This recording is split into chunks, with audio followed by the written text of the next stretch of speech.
দর্শক, গা ছমছম, কিন্তু সুন্দরবনের সৌন্দর্য দেখার নেশা দু চোখে। তাই তো এগিয়ে চলছি।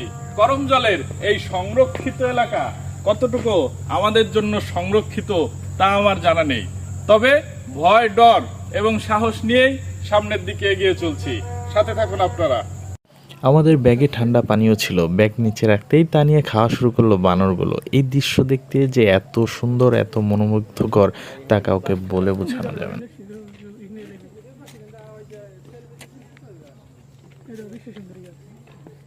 দর্শক, কথা বলছি সুন্দরবনের সৌন্দর্যের ভিতর থেকে।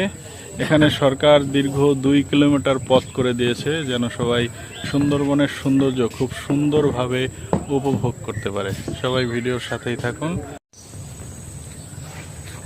অসাধারণ জিনিস দেবো। তুমি কি পাবা? ওই যে মাছ না, ওই দেবো মাছ না, ওইগুলো মাছ। দারুন তো।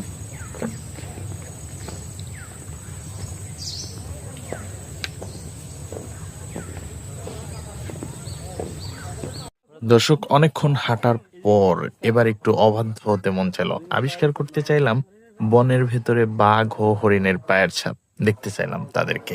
তো চলুন দেখা যায়। সুন্দরবনের অনেক ভেতরে এই যে অলি ভাই কাঁকড়া ধরার চেষ্টা করতেছে, লাল কাঁকড়া। আমরা এখন সুন্দরবনের অনেকটাই ভিতরে। সুন্দরবনের সৌন্দর্য দেখার লোভ আসলে সামলাতে পারিনি, এই জন্য অনেকটা ঝুঁকি নিয়ে এই ভিতরে ঢুকে পড়ছি। দেখেন এই যে আমার সাথে আছে অলি ভাই। এটা কি পাতা ভাই? গোল পাতা।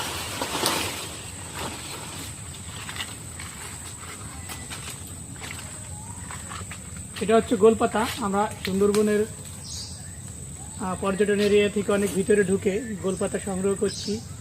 এই ভিতরে ঢোকার কারণে আমাদের একটু ভয় ভয়ও লাগছে, আবার ভালোও লাগছে। একদিকে ভীতি কাজ করছে, অন্যদিকে ভালো লাগছে। মোট মিলে ভালোই এক্সাইটেড। আমরা এখন এই গোল পাতাগুলো বাড়িতে নিয়ে যাবো। আজকের মতো বিদায় নিচ্ছি বিশ্বের সবচেয়ে বড় ম্যানগ্রোভ বন সুন্দরবন থেকে।